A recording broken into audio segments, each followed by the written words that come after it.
Bom dia a todos. Então, igualmente, assim, acho que é um privilégio para vocês ter a aula com o professor Carlos, né?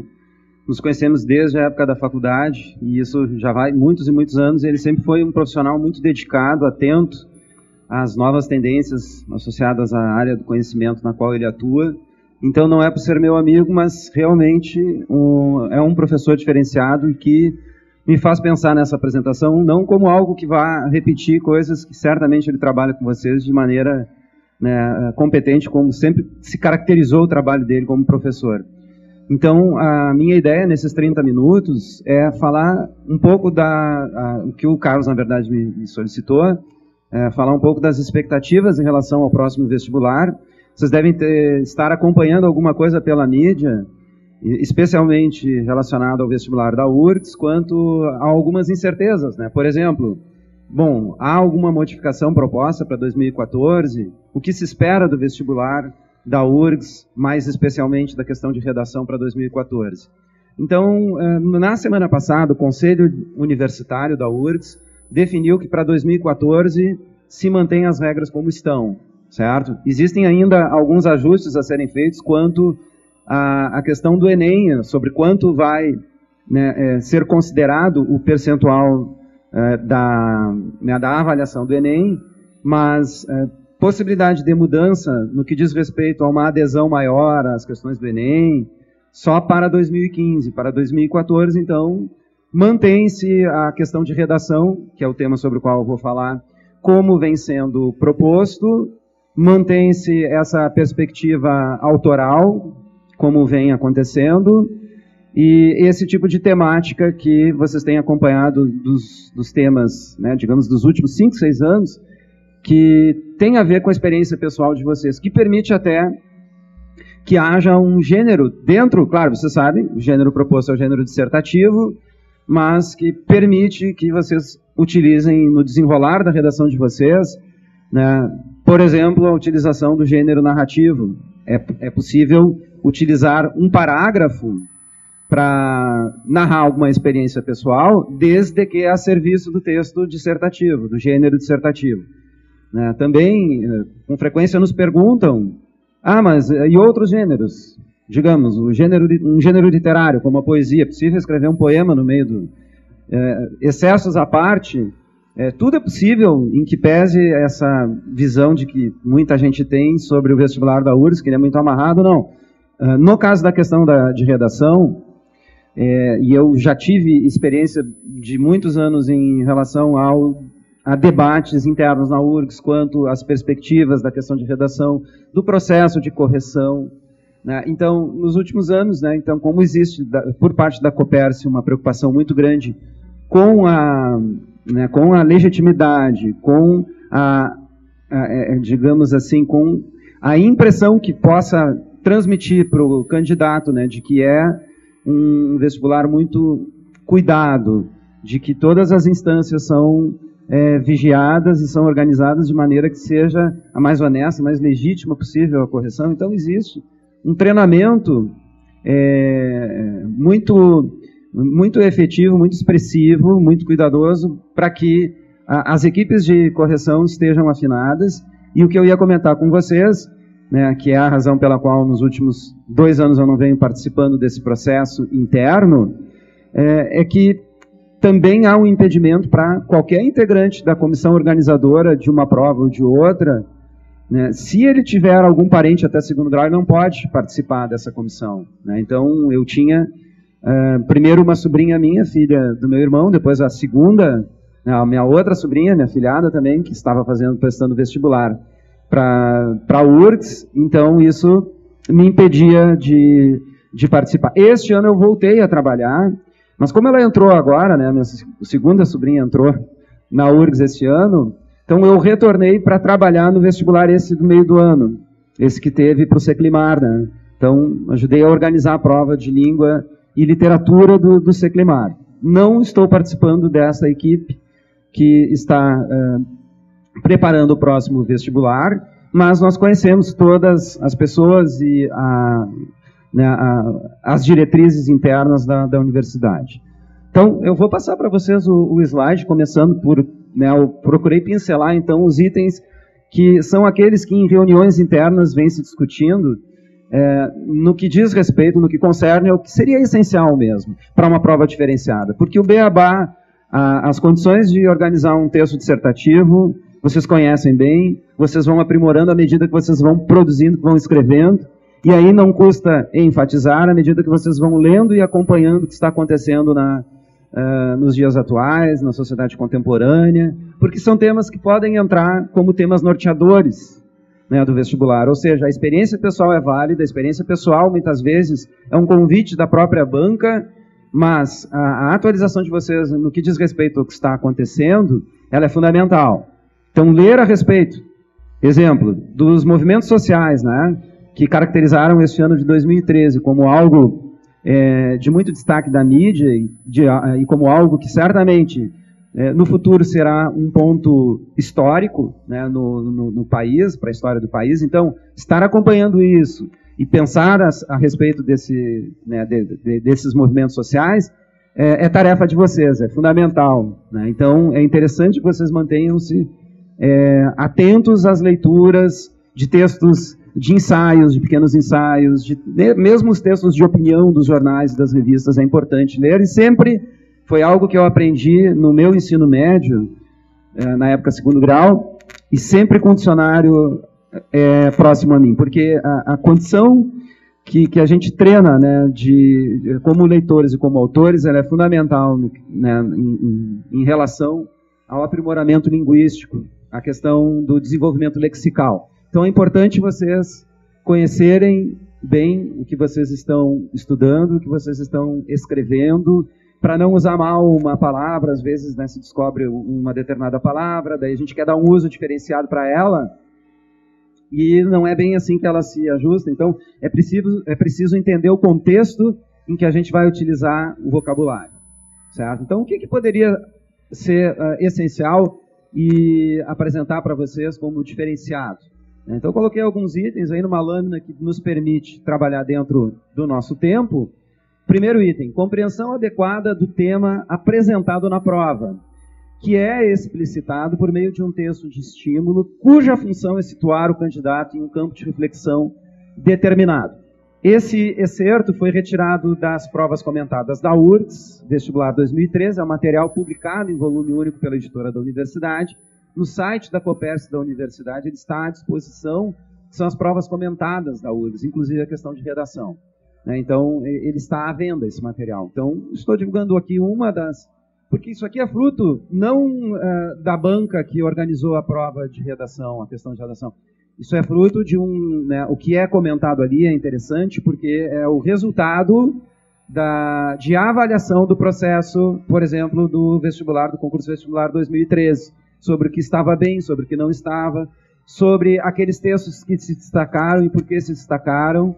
Então, a URGS se preocupa como um todo com o vestibular, não apenas quanto ao processo de avaliação, mas quanto à questão da pesquisa, sobre o que é preciso também repassar para as escolas de ensino médio, para que os seus alunos estejam preparados da melhor maneira possível, né, para atender os requisitos de um texto dissertativo.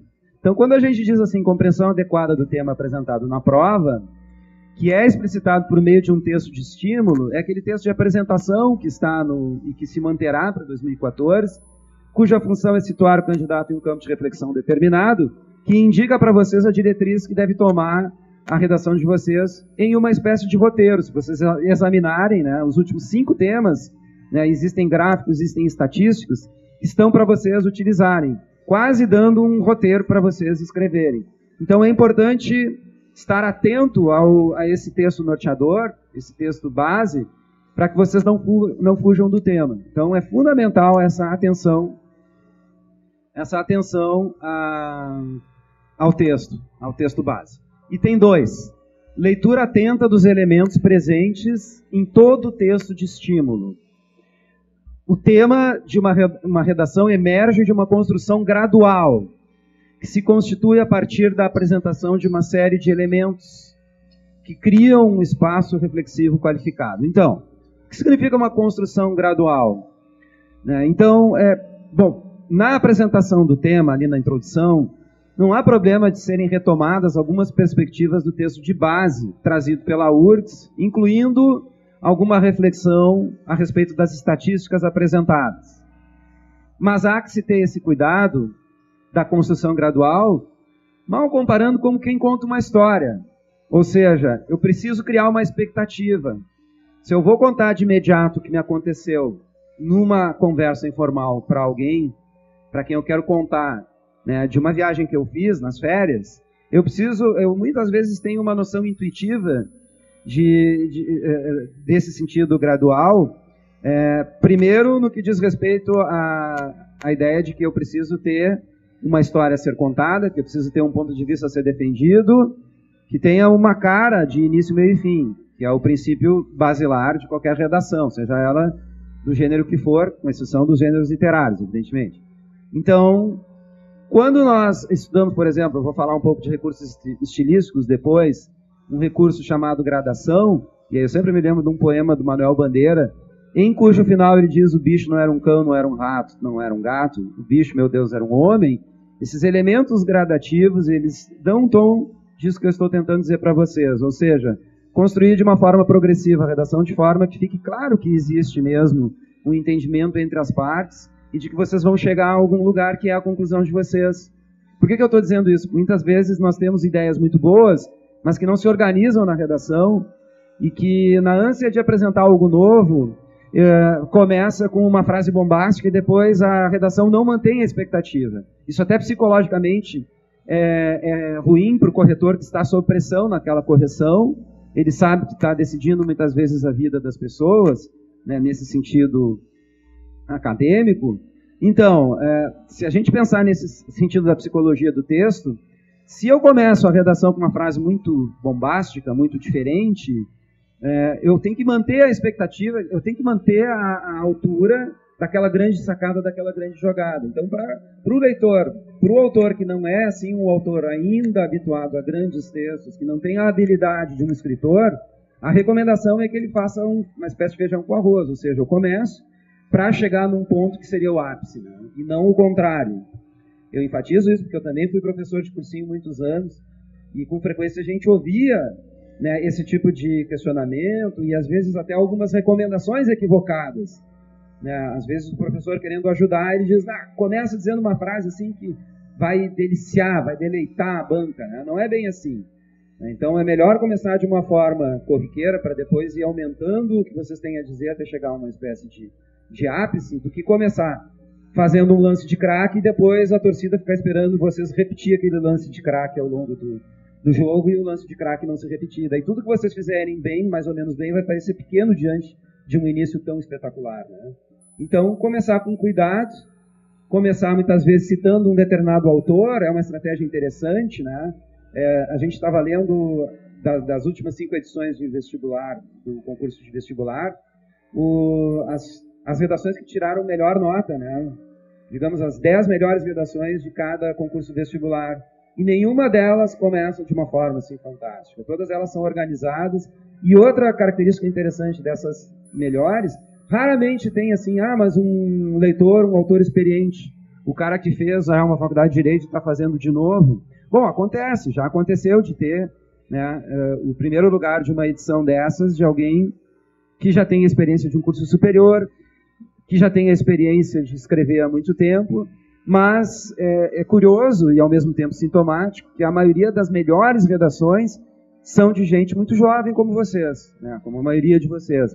Então isso é importante. E são redações normalmente que tu lê e diz assim, bom, mas isso aqui eu também sei fazer, eu estou próximo a chegar a isso. Né? Então, para chegar a uma nota muito boa e diferenciada, é preciso algumas qualidades, mas não precisa ser nenhum escritor. Né? Tá? Então, que se constitui a partir da apresentação de uma série de elementos que criam um espaço reflexivo qualificado. Ou seja, não interessa se o corretor partilha da tua opinião, né? O que interessa é que haja uma reflexão qualificada. E significa sobriedade. Não adianta nós termos aqueles arroubos decisivos no que diz respeito a um determinado tema, que marque a nossa posição de maneira enfática, porque a redação não é um momento de discurso. Não é, embora seja do gênero argumentativo, persuasivo, não é um púlpito onde o pastor está fazendo um discurso para convencer as pessoas sobre o ponto de vista religioso dele. Então, o discurso inflamado, o discurso excessivamente entusiasmado, não cai bem para uma redação. A sobriedade ainda é a melhor estratégia. O terceiro item é autonomia. Espera-se que a redação apresente ideias próprias, coerentes e organizadas, de modo a revelar a capacidade de refletir e de se posicionar diante de questões sociais de relevo. Ou seja, ideias próprias não significa ter uma criatividade fantástica, mas ideias que, ainda que sejam de boa parte das pessoas, tenham a marca pessoal, tenham essa... Por isso que o depoimento pessoal, muitas vezes, e a utilização da primeira pessoa até é recomendável. Não é que seja, né? Vocês hoje podem escrever uma redação dessas tranquilamente em primeira pessoa. Hoje é possível escrever uma tese de doutorado em primeira pessoa. Eu, um tempo atrás, não era, né? E hoje se permite a utilização da primeira pessoa.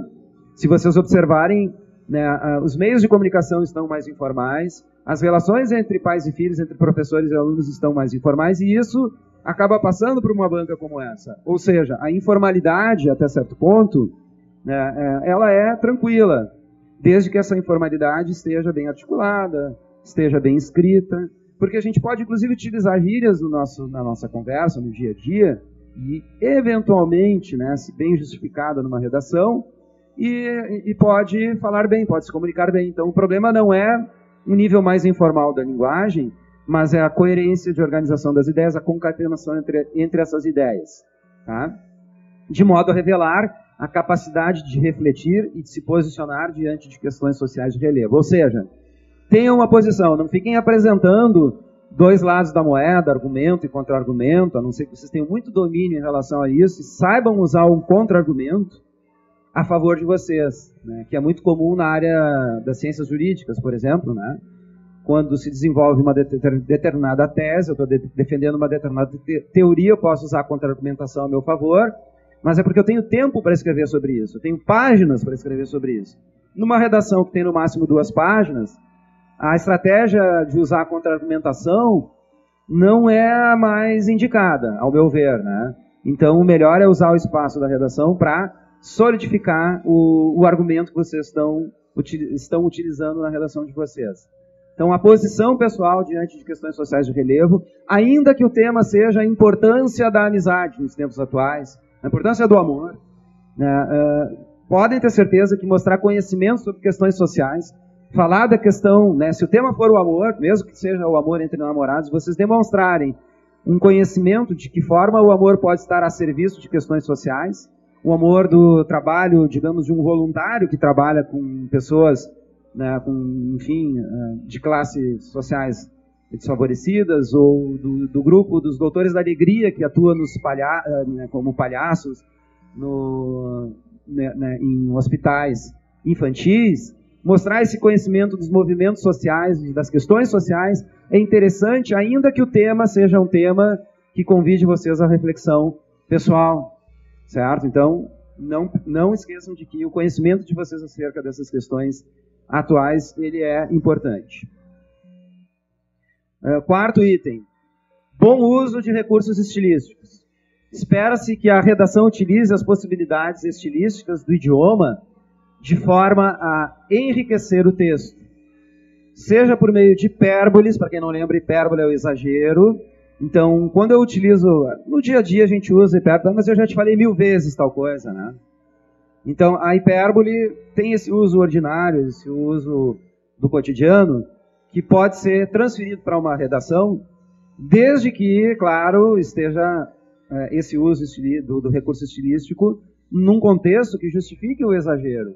Esse exagero é típico dos textos argumentativos, mas ele precisa ter o cuidado de estar encaixado com a proposta para que fique também de forma inteligente colocado, de maneira que quem está lendo o texto de vocês entenda que se trata de um exagero estilístico. Assim como o uso da ironia também tem que ser relido para ver se há algum espaço para entender, né? Algum espaço não, me corrigindo, para que haja um espaço tranquilo, no sentido de o leitor entender que se trata de uma ironia.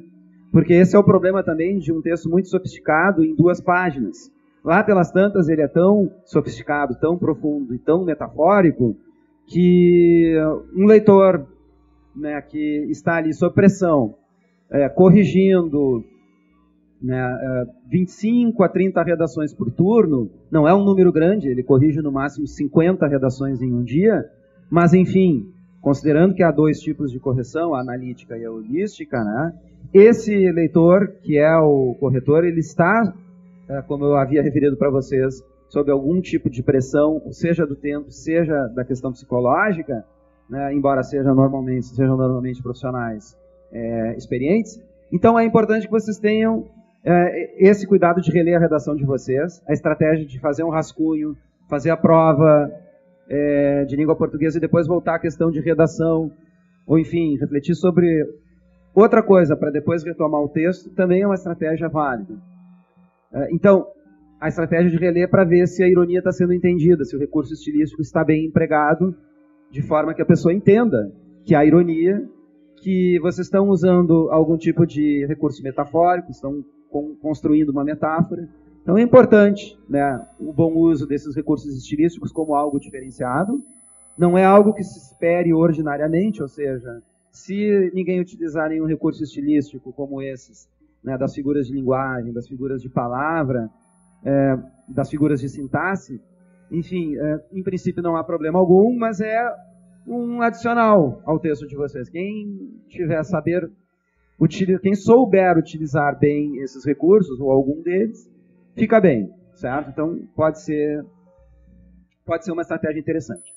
E aí eu concluo dizendo assim: seja pelo uso espirituoso da retórica com perguntas indutivas e pela boa distribuição de sinais de pontuação. Como assim perguntas indutivas? É porque existe aquela pergunta que é feita ao longo do texto e que é respondida ao longo do texto, e existe aquela pergunta retórica ao final do texto que faz a pessoa ficar pensando, será mesmo, né? Então, é possível fazer uma pergunta no final de uma redação, desde que ela tenha esse caráter reflexivo, que ela induza o leitor a uma reflexão, que é o que a gente faz no dia a dia, né? Uma conversa com um amigo, tu defende o teu ponto de vista, no final tu pergunta, tu não achas? Não é para ele responder, né? Mas é para ele ficar pensando sobre tudo aquilo que a gente disse para ele. Tu não achas como eu acho? Não é que vocês vão colocar isso na redação. Tu não, ou, como a gente já pegou em redações e pega com frequência, tu aí que está sentado na banca, pegando um solzinho, olhando para os lados, tu não concorda comigo? Né? Tem gente que chega a apelar para o bom senso e para a sensibilidade do senhor corretor. Não é isso que eu estou falando. Estou falando de uma pergunta retórica que tem um tom de sobriedade. Então isso é importante, né? Saber fazer bom uso de alguns recursos retóricos, dentre eles esse tipo de pergunta. Aí eu enfatizo, gente, isso aqui não são recomendações essenciais, o que eu estou apresentando são possibilidades de fazer a redação de vocês ter um diferencial de nota, né? Foi nesse sentido que eu estou enfocando essa breve fala para vocês, né? De algumas reflexões de quem participou dessas reuniões internas e sobre como a gente observou redações com notas, transformando elas são corrigidas sobre 25, mas transformando em nota 10 em redações que tiraram acima de 9. Normalmente são redações que contemplam alguns desses elementos aqui. E boa distribuição de sinais de pontuação. Então a pontuação, se bem utilizada, o uso dos 2 pontos, vocês não imaginam o bom efeito que causa o uso assim, utilizado com propriedade, por exemplo, dos 2 pontos ou do ponto e vírgula. Então prestem atenção lá na aula de língua portuguesa, quando for falado que os 2 pontos, em algumas circunstâncias, eles podem substituir a vírgula, que o pois entre vírgulas ele tem um sentido de conclusão que se equivale ao portanto. Esse uso diferenciado dos nexos, da pontuação, chama atenção para o corretor que está, muitas vezes, lendo e relendo textos diferentes e que parecem tão semelhantes entre si. Daí ele pega ali, opa, esse cara aqui sabe usar bem os 2 pontos, sabe usar bem o ponto e vírgula. Olha só, ele botou um pois entre vírgulas e bem utilizado. Olha só, o cara usou um cujo. Então as equipes, muitas vezes, chegam a se comunicar, olha só como esse cara aqui, vou interromper, alguns se entusiasmam e às vezes eles leem em voz alta uma frase bem construída como diferencial e alguns, às vezes, esse entusiasmo, e daí, dependendo do coordenador de equipe, permite ou não, quando aparecem algumas daquelas pérolas de vestibular, né, que correm aí pela internet, que parece piada, e muitas vezes aparecem, né, as pérolas de vestibular. Então, essas pérolas, elas muitas vezes são decorrentes de uma tentativa de ser diferente, de ser espirituoso. Então, tem que se ter cuidado também com a espirituosidade, com o uso de neologismos, para não cair no ridículo. Se eu não tenho segurança em relação ao que eu estou fazendo, é melhor não dar uma de engraçadinho, como muitas vezes alguns... não usar, estou reparando no meu discurso que eu estou usando com frequência, isso é normal da fala, muitas vezes. Então, usar como recurso estilístico a anáfora. O que é a anáfora? É a retomada de um texto já utilizado na frase, mas usando um sinônimo apropriado, ter esse tipo de cuidado. Evidente que o uso de pronomes relativos como o que, ou do e, como conectivo, ou como... Enfim, como um recurso que vocês vão utilizar para adicionar uma informação, não tem problema. Quando a gente fala evite o uso excessivo, é o uso excessivo mesmo. Mas há alguns elementos coesivos, há alguns pronomes que são inevitáveis de repetir ao longo da redação. Então não tem problema de eu, ao longo de uma redação de 60 linhas, escrever 3 ou 4 Qs, não é disso que estamos falando. Mas principalmente da retomada de termos, de substantivos, de adjetivos, para não usar adjetivos ou advérbios ou substantivos de forma muito repetitiva. Isso sim, procurar evitar, né? Se a gente usa muitas vezes ou frequentemente, procurar usar um sinônimo. Como eu estava dizendo para vocês, na fala vai saindo ao natural, não tem como nós nos corrigirmos e faz parte desse processo de fala. Agora, o texto escrito, a gente tem como retomar o texto e pensar, isso aqui podia estar melhor aqui, isso daqui podia estar melhor acolá, e assim por diante. Tá? Então, a boa distribuição de sinais de pontuação não serve só para uma questão de gramática, mas também de redação. Quinto item. Coesão e seleção vocabular adequada. Tão importante quanto o emprego correto dos elementos coesivos em um texto é a seleção vocabular. Já tínhamos mencionado antes. Elementos coesivos, você sabe, né? Os conectivos, os conectores, as conjunções, os advérbios, em conformidade com os efeitos de sentido postulados pelo autor. Então, seleção vocabular, seleção lexical, já tínhamos comentado da importância dela, e com a apropriação do uso daquele vocabulário em relação ao que vocês estão querendo dizer. Não adianta eu conhecer uma palavra diferente se eu não souber usar bem essa palavra. Mas se eu souber usar bem, tanto melhor. Observemos o exemplo do próximo quadro, e se não me engano já é o último, ou se não o penúltimo. Já afirmava, isso é extraído de uma redação de 2011, de uma redação que praticamente gabaritou a prova de redação. Já afirmava Claude Lévi-Strauss que o mundo começou sem o homem e poderá acabar sem ele. Ou seja, ela usa uma citação, que é uma estratégia interessante, no início da redação dela, que é uma estratégia possível para quem consegue guardar algumas citações, algumas frases. Porque mostra conhecimento e, se bem empregado, tanto melhor. Nessa perspectiva, o uso aqui do conector, do elemento coesivo, nessa perspectiva. E lembrem, retoma o que foi dito antes, e o nesta é para o que vai ser citado mais adiante. Esta perspectiva, daí eu cito qual é a perspectiva, e essa é o termo anteriormente, ou a expressão, ou a frase anterior. Nessa perspectiva, a sociedade atual demonstra um paradoxo, que já está na frase do Claude Lévi-Strauss. Visto que, apesar da tecnologia corroborar a capacidade técnica e intelectual do homem, continuamente cometendo infrações em civilidade... Opa, faltou alguma coisa aqui, peraí. Nessa perspectiva, a sociedade atual demonstra um paradoxo, visto que, apesar da tecnologia corroborar a capacidade técnica e intelectual do homem, continua cometendo, continua cometendo infrações e incivilidades diariamente. Que eu acho que eu corrigi na minha lâmina, daí eu acabei mandando para a Valéria a lâmina errada, foi falha minha. Eu corrigi aqui no final e mandei para a Valéria a lâmina não corrigida. Mas então aqui, nessa perspectiva, a sociedade atual demonstra um paradoxo, visto que apesar da tecnologia corroborar a capacidade técnica e intelectual do homem, continua cometendo infrações, continua cometendo infrações e incivilidades. O homem continua, né? Esse homem continua cometendo infrações e incivilidades diariamente. Era aquela redação sobre incivilidades do tema do concurso vestibular 2011. Então, esse é um exemplo de primeira construção de um texto que mostra um uso duplo do paradoxo, porque ela usa o paradoxo na citação e depois reflete acerca desse paradoxo trazido pelo autor, pelo Lévi-Strauss. Então, para finalizar esse item, sintonia com temas atuais. O concurso vestibular da URGS vem privilegiando assuntos que permitem a abordagem pessoal na redação dissertativa, mas estar informado com relação ao que está na mídia e o que está acontecendo nas cidades é dever do sujeito crítico. E aí, observem o seguinte. Pô, professor, tu estavas falando sobre o uso abusivo de alguns termos, termos que se repetem. Muitas vezes, lá vou eu com muitas vezes novamente, nós utilizamos algumas repetições, alguns termos reiterativos, que têm um sentido de tornar enfático o que estamos dizendo. Isso naqueles jograis que vocês faziam quando crianças, na primeira série, se lembram? Mãe é isso, Dia das Mães, mãe, o amor é. Muitas vezes serve como reiteração de algum destaque que vocês queiram dar. Então, nesse sentido, usar um verbo, né? Vocês estão argumentando sobre algo e querem criticar algo e repetir muitas vezes o verbo estar, então isso está trazendo dificuldades para a sociedade.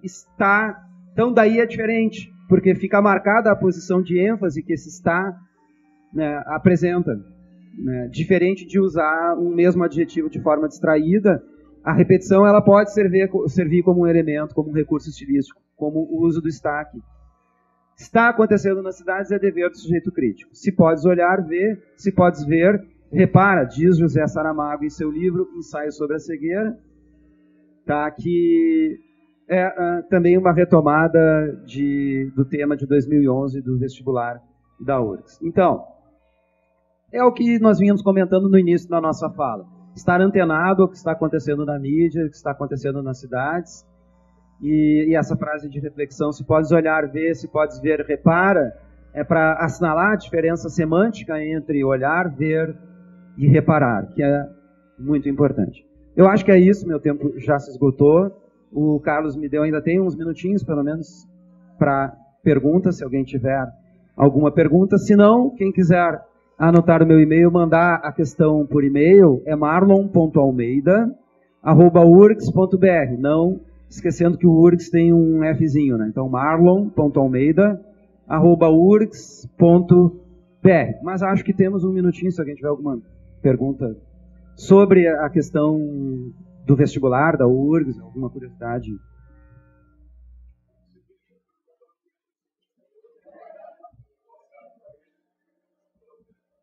Na verdade, por não estar participando dessas reuniões de debate sobre o tema do próximo concurso vestibular, né, o recurso que eu teria seria colocar um colega contra a parede e ameaçar a família dele. Me dá o tema aí, Né? Então, o que a gente sabe é das perspectivas. Uma coisa é possível garantir para vocês. Ele vai continuar nessa mesma linha, possivelmente com algum eco de coisas importantes que estão acontecendo nos tempos atuais. Essa é uma tendência. Acredito que dificilmente, de uma forma ou de outra, não entre nas diversas provas, como a de história, como na prova de língua portuguesa, temas, ou mesmo na de redação, questões relacionadas aos movimentos sociais, que foi muito marcante este ano, né? Questões ligadas a vandalismos, limites do protesto, coisas por aí talvez possam aparecer como possibilidade, se não de tema de redação, mas em algum outro momento, em algum outro espaço da prova, por exemplo, a prova de história. Né? Tá, então, repetindo, é marlon.almeida@urgs.br. E eu estava dizendo para o Carlos que eu também tenho um programa de rádio web, que é o Poesia Blues. No fim, ele não me autorizou, mas eu já estou fazendo a divulgação. É um programa de música e literatura. Eu faço muitas vezes leitura e reflexão acerca de poesia. Então, quem gosta de poesia, esse programa é numa rádio web. Ele não tem, né, não é FM, não é AM, tem que entrar em nome da rádio parece uma rádio de músicas, assim, sertanejas, mas não é rádio falando de amor.com. Então tem um programa chamado, a rádio é uma rádio que toca blues, rock, MPB, e tem vários programas sobre diversos assuntos, inclusive sobre cerveja. Tem um programa que é só sobre cerveja. Já estamos aqui no prédio da Brahma. No prédio da Brahma, né? Então, é por isso. Não foi para ti, eu olhei por esse prédio. E, claro, referência histórica ao prédio da Brahma. Então, sabiam que era o prédio da Brahma? Então, essa rádio tem esse programa que é sábados à noite. Então, eu toco e comento blues, poesia, trechos de literatura. Então, para quem gosta de literatura em especial, ele tem reprises aos domingos. Só entrar na rádio lá que tem o horário. Eu tenho um site também, que é o marlondealmeida.com.br. Eu também tenho uma produção de poesia, já tenho 6 livros de poesia publicados. E ali vocês encontram, então, mas é mais ligado à minha atividade como autor de poesia. Carlos, então, eu te agradeço o espaço, a possibilidade de conversar com a gurizada. E reitero que estou, então, à disposição das dúvidas que vocês tenham, ou alguma coisa que não tenha ficado clara na minha fala, mandem para o meu e-mail que eu respondo com uma boa vontade. Então, obrigado.